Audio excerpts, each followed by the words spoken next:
Hi guys, today we're going to start chapter 2, and chapter 2 is dealing with our customary system. In the United States here, we use what is called the United States customary system, or sometimes we call it the standard units. This is what we're familiar with: inches, feet, yards, miles. But the rest of the world uses the international system, which we tend to know as the metric system or the SI. And so what we're going to do with this chapter is get comfortable with converting within the standard units and then going and converting between the standard units that we're used to the metric system. Okay, so there are some measurements that you should know. So looking here at your notes, it's also on chart 44 in your book, but these are the ones that you should know. You will have them on your tests and be expected to know. And next week we'll have a quiz. So you do need to know that 12 inches equal 1 foot, 3 feet equal 1 yard, 5,280 feet equal 1 mile. Those are the standard ones. I'm sure you have no problem remembering. This one over here is when we start having not remembering. So 2 pints equal 1 quart. We are not going to need to know about pecks and bushels, okay?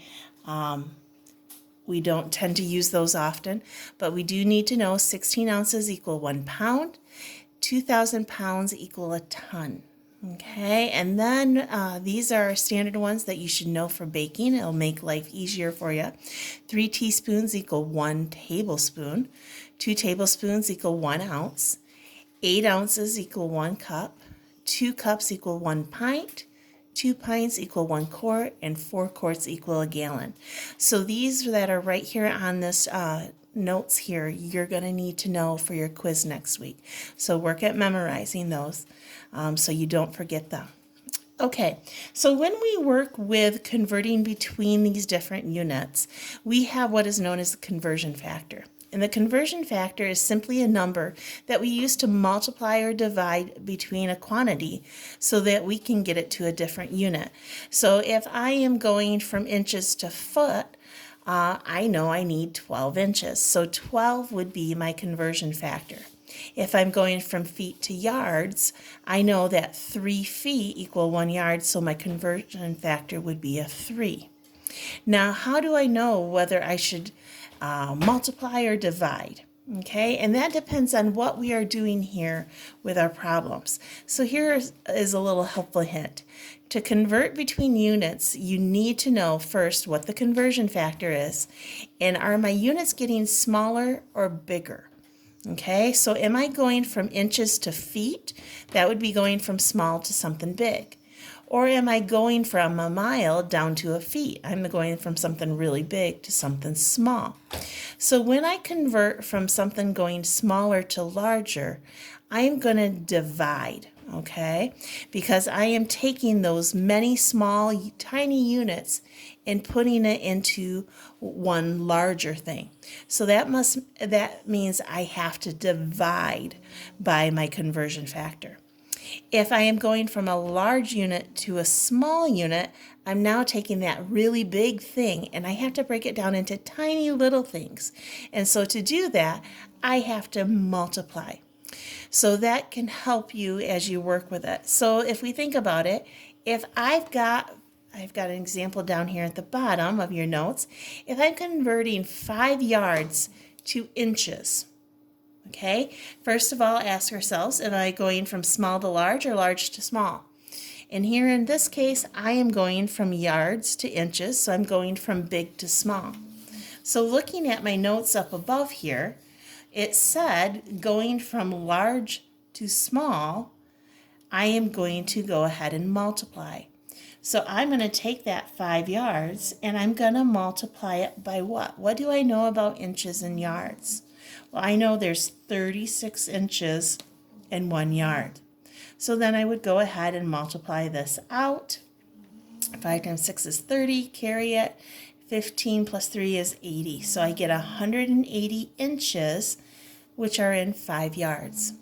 Okay, look at the other example over here.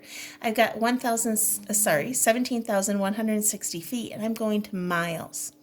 Okay, am I going from small to large or large to small? Well, I'm going from small to large. So if I'm going from small to large, I have to divide, the rule says. So I'm going to take 17,160 and divide it by my conversion factor. And what is that conversion factor? What is that relationship between feet and miles? Well, knowing my facts up above here, I know that 5,280 feet equal a mile. So that is what I'm going to divide by. And once I divide by that amount of feet, it's going to tell me how many miles I have. Okay? So you'll divide to get the answer. So what happens, though, if you do not know right off the bat what your conversion factor is? Okay? Something about it you just can't remember. And so what we're going to go ahead and do is use what is called dimensional analysis. And this is a real easy task once you get comfortable doing with it. At first it seems really weird, but you'll use this in science, you'll use it across the board, so get used to it. It's basically what we're doing is we're multiplying a fraction, okay, to get us step by step to our final answer. And when we do this, it's basically our fraction represents 1 unit. So I have an example here below where I'm going from 160 ounces to quarts. Okay, here in this case, I don't know of one good factor that will get me directly from ounces to quarts. Okay, but I know that I can get from ounces to cups and eventually work my way to quarts. So that's why I'm going to use dimensional analysis. And so what I'm going to do is multiply by a series of fractions that all equal 1. So when I set this up, I'm going to always start with my original number on top, and then I'm going to multiply it by my fraction. In the fraction, I want to always have my ounces diagonal from each other. So I know I'm always going to set up, in this case here, ounces on the bottom. So when I have something on top and bottom, remember, in a fraction, they cancel each other out. So I know I have ounces. I got to go from ounces. And the next unit that I know of is 1 cup. 8 ounces equal 1 cup. So when I do that, I get rid of ounces. I'm left with cups. Is that what I'm trying to get to?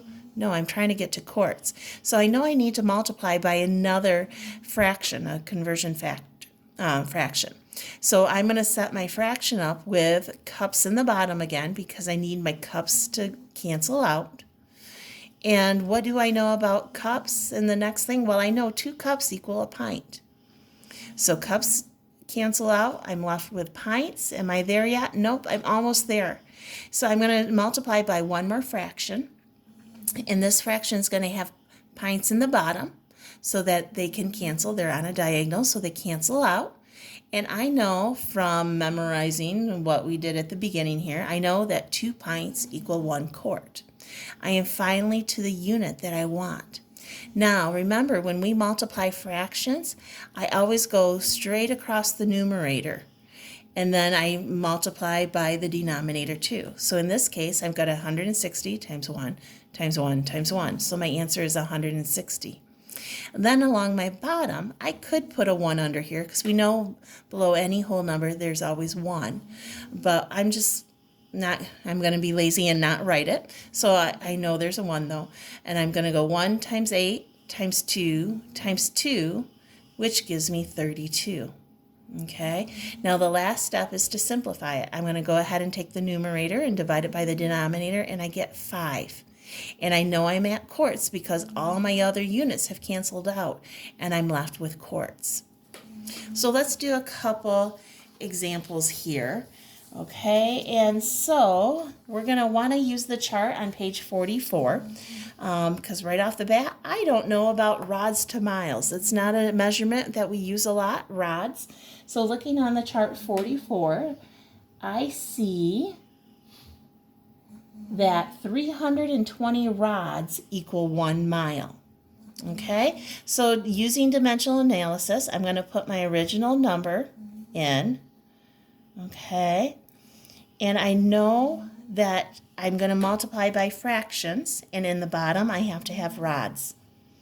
Okay, using that chart, it told me that we had 320 rods in 1 mile. Okay, I know my rods cancel out because they're diagonal from each other. I got one on top and one on bottom. And now I'm left with miles.